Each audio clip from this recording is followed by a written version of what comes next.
Vous avez sûrement reconnu l'indicatif, c'est le journal en synergie des médias Radio Inzamba, Gate Kakawe, la radio publique africaine et la télévision Renaissance, en collaboration avec le mouvement Tournant la page. Cela fait 8 ans que les Burundais se sont levés pour manifester et contester le 3e mandat jugé inconstitutionnel de feu Pierre Nkurunziza, un mandat qui violait les accords de paix d'Arusha et pour conséquence, le pouvoir du CNDD-FDD a emprisonné, torturé, tué bon nombre de manifestants et membres des partis politiques de l'opposition. Plus d'un ont été portés disparus et le pouvoir a poussé des milliers de Burundais à l'exil. Multiples sont les répercussions sur l'économie, la politique et la sécurité. Nous en parlerons dans ce journal qui vous est présenté par Olivia Gatima en collaboration avec Josiane Modaneza. Bonjour Olivia. Bonjour Josiane. Bienvenue dans ce journal de la synergie des médias. En date du 26 avril 2015, un bon nombre de Burundais, surtout ceux de la capitale Bujumbura, sont descendus dans les rues pour contester le 3e mandat du président de la République, Pierre Nkurunziza. Ils ont été mobilisés par la société civile, des partis de l'opposition et certains cadres frondeurs du parti présidentiel. Tous dénonçaient un 3e mandat anticonstitutionnel qui violait aussi l'accord d'Arusha pour la paix et la réconciliation des Burundis. Alain Majesté Baringa revient sur les faits. Au début de ces contestations du 3e mandat du président Pierre Nkurunziza, c'était le général Godefroid Niyombare, ancien patron des services nationaux de renseignement burundais, qui a adressé une lettre au président lui demandant de ne pas briguer le 3e mandat, lors du scrutin du mois de juin 2015. Dans quelques jours, le président burundais l'a limogé dans ses fonctions. Dans le cas du parti présidentiel au sein de DFDD toujours, les frondeurs demandent que le candidat du parti au pouvoir présidentiel soit élu du vote secret parmi une multitude de candidats lors du congrès qui était prévu le 11 avril. Bien de cadres du parti en ont assez avec le déficit du débat contradictoire à la permanence nationale du parti. Ils redoutent que la représentation pilotée par le président du parti CNDD-FDD, Pascal Nyabenda, ne leur propose encore le nom de Nkurunziza. Parmi ces cadres, figurait Leonidas Satungimana, porte-parole de Pierre Nkurunziza à cette époque. Il était aussi à la tête de ce mouvement des frondeurs, disant que la lettre des anti-3e mandat n'aura été qu'un clin d'œil pour une sortie honorable de Nkurunziza. Au pouvoir depuis 2005, ne se présentera pas comme candidat. Lors d'un point de presse, Vital Shimirimana, délégué général du Forum pour le renforcement de la société civile FOSC, s'exprimant au nom de ces organisations, a montré noir si blanc que les lois en vigueur au Burundi sont formelles, que nul n'a le droit d'exercer plus de 2 mandats successifs au sommet de l'État comme c'est explicité dans la Constitution du 18 mars 2005. Elle-même, inspirée de l'accord de Arusha pour la paix et la réconciliation des Burundais. Quant à l'Église catholique, considérée comme la première force morale du pays, a tranché par le 3e mandat du président Pierre Nkurunziza, comme l'a démontré l'archevêque de Gitega, Simon Hamrana. Malgré tous ces sonnettes d'alarme, le président Pierre Nkurunziza a été désigné dans un congrès de son parti comme candidat à l'élection présidentielle pour le 3e mandat, et l'opposition appelle aussitôt en date du 26 avril à manifester contre cette candidature de Nkurunziza qu'elle jugeait anticonstitutionnelle. Vital Shimirimana, délégué du général de la FOSC, a appelé les habitants de Bujumbura à venir manifester contre le 3e mandat du président Pierre Nkurunziza. En plus du grand nombre, la campagne contre le 3e mandat a appelé également les parents à ne pas envoyer leurs enfants à l'école et les magasins à fermer toute la journée. L'appel aux manifestations était répondu comme il faut dans la capitale Bujumbura, comme dans certaines provinces à l'intérieur du pays. Merci bien Alain Majesté Baringa pour toutes ces prévisions. En 2015, le fait que les Burundais dans leur diversité se soient levés pour défendre l'accord d'Arusha et la constitution qui en était issue a été une fierté pour le mouvement qui avait organisé les manifestations. Maître Vital Shimirimana, qui était président de ce mouvement, précise que c'était la première fois dans l'histoire du Burundi que les Burundais mettaient de côté leur appartenance ethnique, religieuse et régionale pour défendre ensemble une cause nationale. Vital Shimirimana trouve que les échecs enregistrés lors de ces manifestations de 2015 ont été dus au mauvais leadership du CNDD-FDD et l'entêtement de feu Pierre Nkurunziza à rester au pouvoir. Suivez. Notre constat est que les échecs qui ont été enregistrés ne sont pas le fait des manifestants ou de ceux-là qui se sont opposés au 3e mandat, mais tout cela est le fait du mauvais leadership de Pierre Nkurunziza et de son équipe qui n'ont jamais voulu écouter les cris des Burundais, qui n'ont jamais voulu écouter la communauté régionale et la communauté internationale qui ont tous convergé pour proposer ou pour conseiller les Burundais à respecter la Constitution et l'accord d'Arusha pour la paix et la réconciliation. Le Burundi est fortement descendu aux enfers parce que le Burundi, depuis 2015, est devenu la risée du monde, à ce que le leadership du Burundi, au lieu d'écouter les Burundais qui n'aspiraient qu'au respect de la loi, de la Constitution et de l'accord d'Arusha pour la paix et la réconciliation, sur base duquel des Burundais vivaient une paix et une cohésion sociale relative depuis à peu près 15 ans, c'est le leadership du CNDD et FDD qui a tout bousculé et qui a causé la crise actuelle, la crise qui a causé des milliers de pertes de vie, des dizaines de milliers de personnes aujourd'hui détenues illégalement, mais aussi des centaines de milliers de Burundais exilés dans la région et dans d'autres continents du monde. Notre évaluation, c'est que des Burundais qui se sont opposés à la violation de la Constitution et de l'accord d'Arusha pour la paix et la réconciliation sont toujours déterminés pour cette cause. D'ailleurs, la communauté internationale, en l'occurrence la Cour de justice de la communauté d'Afrique de l'Est, a donné raison à ce mouvement et qui s'est mobilisé pour défendre la Constitution et l'accord d'Arusha en déclarant que le troisième mandat était contraire non seulement à la Constitution du Burundi, mais aussi au traité organisant la communauté des pays d'Afrique de l'Est. Vital Shimirimana était président du mouvement HALT au troisième mandat de Pierre Nkurunziza. Ces manifestations ont été sérieusement réprimées par le pouvoir. Les assassinats, les kidnappings, les tortures et les arrestations arbitraires sont les quelques conséquences de la crise liée à la contestation du troisième mandat du président de la République. Quant aux experts de l'ONU, ils ont parlé de crimes contre l'humanité. Émile Nivasomba. En août 2021, la commission d'enquête continuait d'estimer qu'il y avait des motifs raisonnables de croire que des crimes contre l'humanité ont été commis au Burundi dans la continuité de ceux commis dans le contexte électoral. Cette commission onusienne, qui a été par la suite remplacée par le rapporteur spécial sur la situation des droits de l'homme au Burundi, l'a signalé dans son dernier rapport. La commission a évoqué des cas d'assassinat, d'exécution extrajudiciaire, d'arrestation et de détention arbitraire, de disparition forcée, de viol des femmes et des filles. Certaines organisations de la société civile comptent par plusieurs milliers les personnes assassinées depuis le début de la crise liée au troisième mandat en 2015. Parmi les victimes de cette crise figurent aussi les journalistes. Christophe Nkezabahizi, journaliste caméraman de la RTNB et sa famille, massacré par les forces de l'ordre le 13 octobre 2015, est la victime d'une disparition forcée. Jean Wigrimana, journaliste du groupe de presse Iwachu, enlevé par les agents du service national de renseignement le 22 juillet 2016.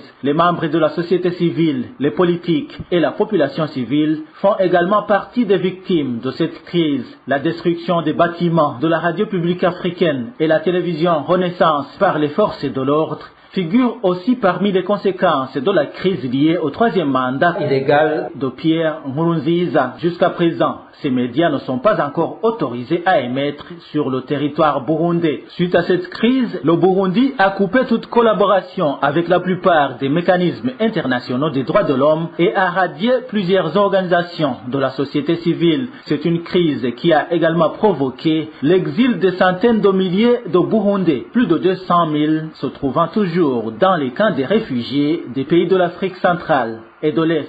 Les femmes et filles ont été aussi victimes des atrocités occasionnées par la crise qu'a connue le Burundi depuis le 26 avril 2015. C'est Jeanne d'Arc Zaninyana, présidente du mouvement des femmes et filles pour la paix et la sécurité au Burundi, qui le dit. Elle affirme que la torture, les emprisonnements arbitraires, les viols et d'autres violences sont autant de crimes dont beaucoup de femmes ont été victimes. Elle dit que tôt ou tard, les auteurs de ces crimes paieront pour ce qu'ils ont fait. On écoute Maître Jeanne d'Arc Zaninyana. des femmes ont été violées, des femmes ont été torturées, des femmes ont été portées disparues. Ceux qui n'ont même pas été victimes directement de ces malheurs, ils ont vu leur mari tué, ils ont vu leur mari porté disparu, ils ont vu leurs enfants qui ont été victimes de torture, de tueries et beaucoup d'autres malheurs. Donc ce fut une période très difficile pour la femme burundaise.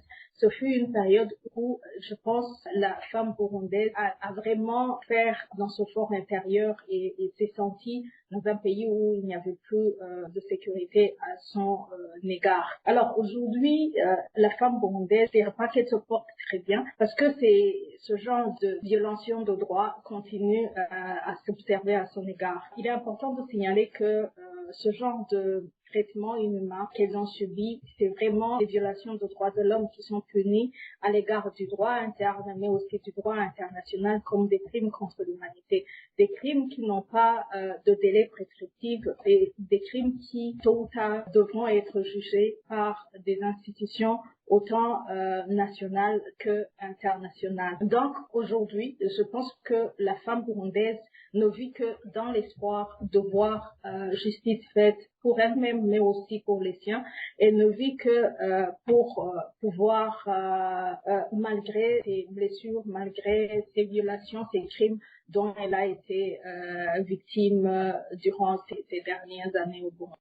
Maître Gustave Niondima, président du collectif des avocats des victimes des crimes punis par la Cour pénale internationale commis au Burundi, Kavibe en sigle, est lui confiant et rassurant. Il dit que les familles des victimes des crimes contre l'humanité commis au Burundi peuvent être tranquilles car les enquêtes menées par le bureau du procureur près la Cour pénale internationale touchent les familles des victimes, que leurs dossiers ont été instruits avec professionnalisme et en toute confidentialité. Suivez Maître Gustave Niondima, le président du Kavibe. L'état d'avancement des dossiers déjà soumis par votre, on a soumis des dossiers inhérents aux crimes contre l'humanité. Dans les éléments constitutifs des crimes contre l'humanité, il y a crimes de disparition forcée qui se commettent souvent au Burundi. Il y a des assassinats ciblés, des tortures atroces. Il y a des viols comme armes de guerre, et même le viol sur le plan du droit pénal, et j'en passe. Donc, les dossiers soumis sont inhérents aux crimes contre l'humanité. Tous ces dossiers ont été soumis devant les juridictions internationales interalliées à la Cour pénale internationale qui siège à La Haye, et aussi d'autres juridictions régionales ou d'autres tribunaux étrangers qui ont la compétence universelle. Alors, au niveau même de ces crimes, il y a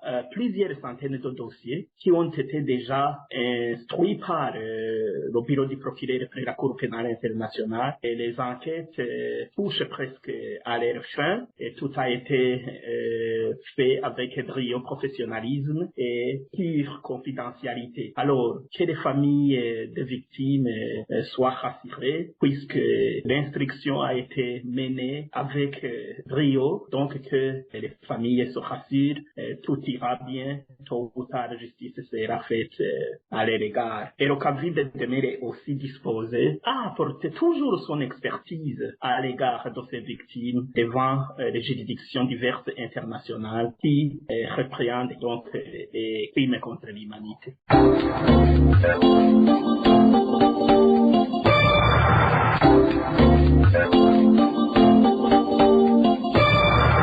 Pendant toute la durée de la crise, le pouvoir s'enfonçait dans le déni. Le président Pierre Nkurunziza et les siens balayaient du revers de la main toutes les allégations de crimes graves qui se commettaient au grand jour dans le pays. Les autorités repoussaient même les initiatives internationales comme la commission d'enquête des Nations Unies. Son successeur Évariste Ndayishimiye n'a pas fait mieux. Il va même jusqu'à le dire haut et fort sur les ondes des médias internationaux, traitant ceux qui osent dénoncer ces crimes d'ennemis de la nation qui ne cherchent qu'à ternir l'image du Burundi. Jean-Marie Ndabashinde nous plonge dans ce qui a caractérisé cette politique de l'autruche. Passez votre chemin, il n'y a rien à signaler. Voilà le seul et unique langage que Pierre Nkurunziza et son gouvernement avaient adopté face au tollé tant national qu'international soulevé par les crimes, les uns aussi graves que les autres, qui se commettaient sous l'instigation des institutions et du parti au pouvoir. Dans les réviseurs, les rapports et reportages des infatigables organisations de défense des droits de l'homme et des médias indépendants en exil qui, malgré le fait d'être bannis par le pouvoir, ne ratent rien du tout ce qui se passe à l'intérieur du pays dénonçant chiffres, exemples et même des noms d'auteurs et de commanditaires à l'appui, assassinats de masse et ciblés, disparitions forcées, viols, arrestations arbitraires et j'en passe et des pires. Mais de tout cela, rien n'était admis par Bujumbura et donc aucun espoir que quoi que ce soit se fasse pour contrer cette hécatombe. Dans un tel contexte, quoi donc de plus naturel que de refuser aux experts de la commission d'enquête des Nations Unies de fouler aux pieds le sol burundais. Néanmoins, la même commission produit des rapports qui dépeignent la perpétration de crimes graves, mais ces derniers sont balayés d'un revers de la main par le pouvoir. Et dans la foulée, le Bureau des Nations Unies pour les droits de l'homme est fermé. Les rapports de la commission d'enquête de l'ONU, tout comme ces d'autres organisations locales et internationales de défense des droits de l'homme, citent nommément les auteurs et les commanditaires de ces graves exactions, dont des autorités au plus haut niveau de l'État qui atterrissent sur la table de la Cour pénale internationale. Pierre Nkurunziza et son entourage se sentent acculés, ils ne trouvent rien d'autre que de se retirer du statut de Rome instituant la CPI, avec l'espoir d'échapper à d'éventuelles poursuites. Mais bien sûr, pour eux, le pouvoir est fait d'anges et il n'y a pas de coupable puisqu'il n'y a pas de crime. Et pourtant, au même moment, parallèlement à la perpétration de ces crimes, des discours de haine appelant ouvertement au crime sont proférés à tout vent, particulièrement par les Imbonerakure, les jeunes affiliés au parti au pouvoir et qualifiés de milices par les Nations Unies. Discours encouragés par certains dignitaires. Et c'est dans ce contexte qu'arrive le général Evariste Ndayishimiye qui, à son tour, ne tarde pas de décevoir l'espoir d'un changement puisqu'il emboîte le pas à son prédécesseur dont il dit d'ailleurs s'inspirer et qu'il est son héritier. Les crimes graves restent le quotidien et s'aggravent même sous certains aspects. Et comme Nkurunziza, Ndayishimiye nie tout en bloc. Le nouveau président s'invite même sur les plateaux des médias internationaux comme RFI et France 24 pour dire que tout cela n'est que mensonge. Et pour lui, ceux qui le disent ne sont ni plus ni moins que des ennemis de la nation.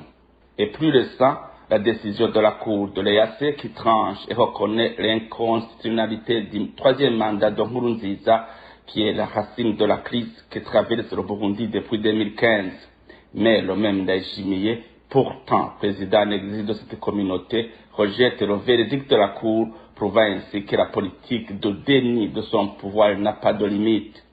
Et le dernier exemple en date, c'est celui du ministre de l'Intérieur qui, remuant le couteau dans la plaie des Burundais en exil, a affirmé qu'il n'y a plus de réfugiés burundais que ceux qui sont encore à l'extérieur du pays, soit ils disposent de plusieurs nationalités, soit ils cherchent à s'installer en Occident. Où s'arrêtera donc ce déni? À qui profite-t-il? En tout cas pas au Burundi, encore moins au Burundais.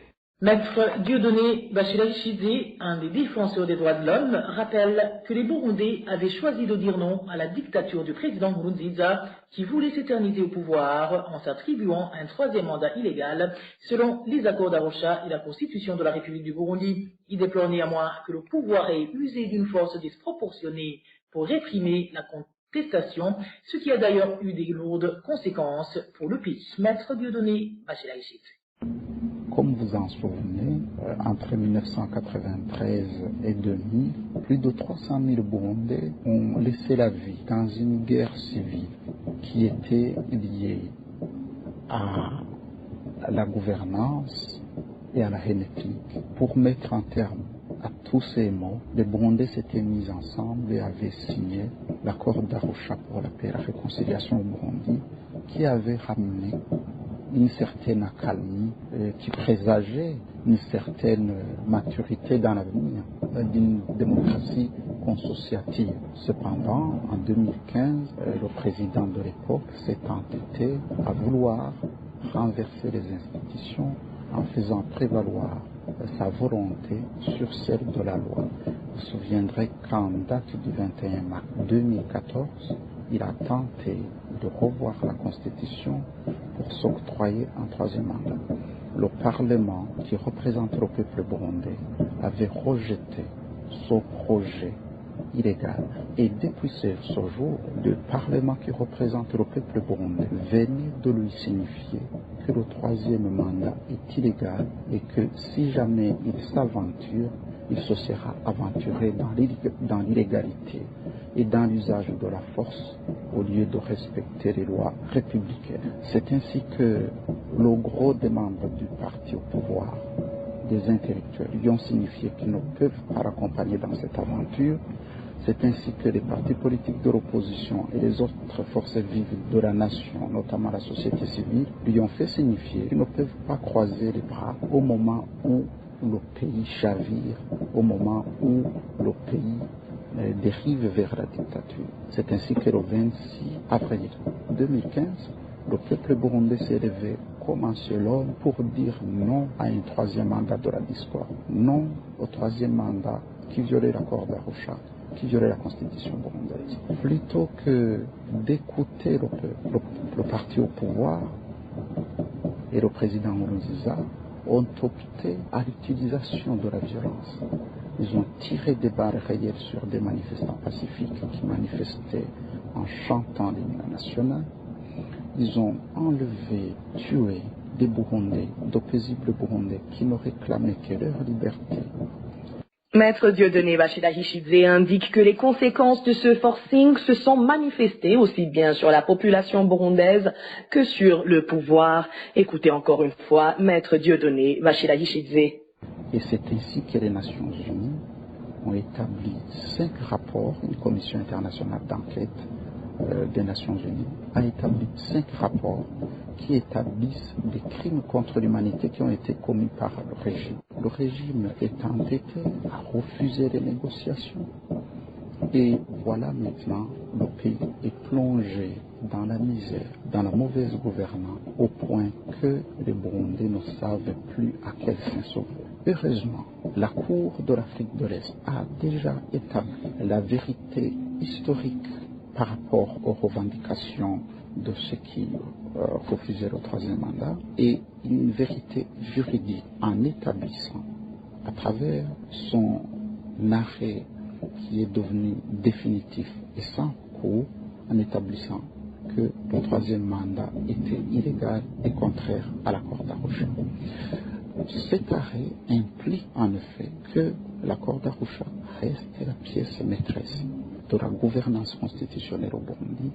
Face à cette situation, le pouvoir du CNDD-FDD devrait se rendre à l'évidence qu'il est impossible de continuer cette fuite en avant en acceptant un dialogue sans condition avec toutes les forces vives de la nation pour essayer de remettre le pays sur les rails de la paix, de la liberté et de la démocratie. Le pouvoir peut continuer à s'entêter en espérant venir à bout de la détermination de Burundais par l'usage de la violence et d'une justice instrumentalisée. Mais c'est peine perdue. Aucun pouvoir au monde n'est parvenu à servir son peuple pour toujours, malgré l'usage abusif de la puissance publique.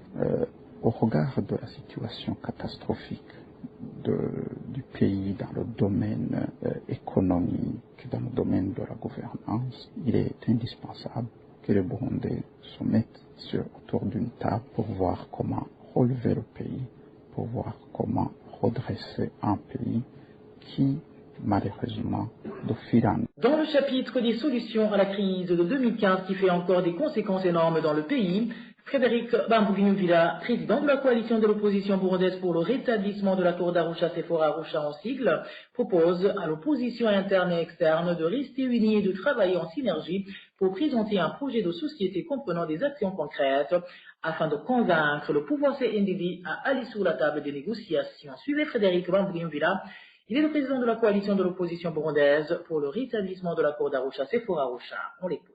Il faut que l'opposition interne et externe se mettent ensemble, se consolident et ait un projet de société qu'il faut opposer au projet du CNDD-FDD qui n'existe presque pas. Parce qu'on voit que le CNDD-FDD ne fait que piller les biens de l'État, ne fait que créer de la zizanie, détruire la justice, détruire les forces de l'ordre, détruire tout pour justement faire table rase et imposer le dictat. Et voilà ce à quoi il faut opposer un projet de société réel qui tient compte des problèmes de notre pays, qui tient compte de la situation du citoyen burundais, les propriétés foncières, l'économie burundaise, les richesses qui existent mais qui doivent être autrement exploitées, l'organisation des institutions, la mise en application des principes de la démocratie et de la gouvernance. Voilà le projet de société qui devrait être là avec une vision très claire qui montre où se trouve le Burundi et où il devait aller à une période donnée. Voilà ce que nous devons absolument faire d'ici là. Alors, il conviendrait qu'il y ait ces organisations-là qui se rencontrent ou qui discutent pour qu'ils dégagent des actions à mener en vue d'aboutir à cet objectif.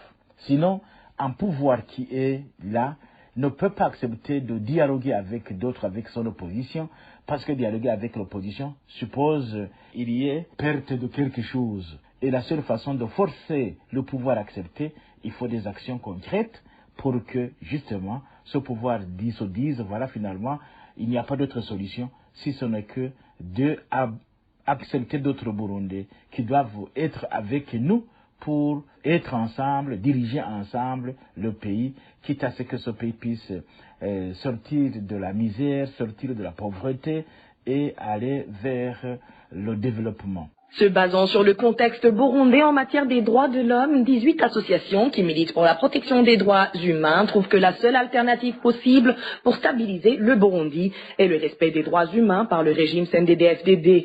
Ces associations le précisent dans un mémorandum qu'elles ont sorti ce mercredi, dans lequel elles montrent le contexte actuel à partir de 2015 lors des manifestations contre le troisième mandat de feu Pierre Nkurunziza. Maître Janvier Bigirimana s'exprime au nom de ces 18 associations. Des milliers de Burundais se sont levés comme un seul homme pour protester pacifiquement contre la décision illégale et illégitime du président Pierre Nkurunziza ainsi que du CNDD-FDD de briguer un troisième mandat qui violait la Constitution et l'accord d'Arusha pour la paix et la réconciliation au Burundi. Le mémorandum qui vient d'être rendu public par la société civile burundaise constate avec amertume que le contexte burundais continue à s'empirer, notamment en ce qui concerne les violations graves des droits de l'homme, mais aussi le verrouillage de l'espace de liberté publique, ainsi que la persécution continue contre les opposants. Nous déplorons également que les conditions socio-économiques des Burundais continuent à se dégrader au moment où le gouvernement en place n'envisage pas de faire quoi que ce soit pour soulager la pauvreté des Burundais, ce qui est grave.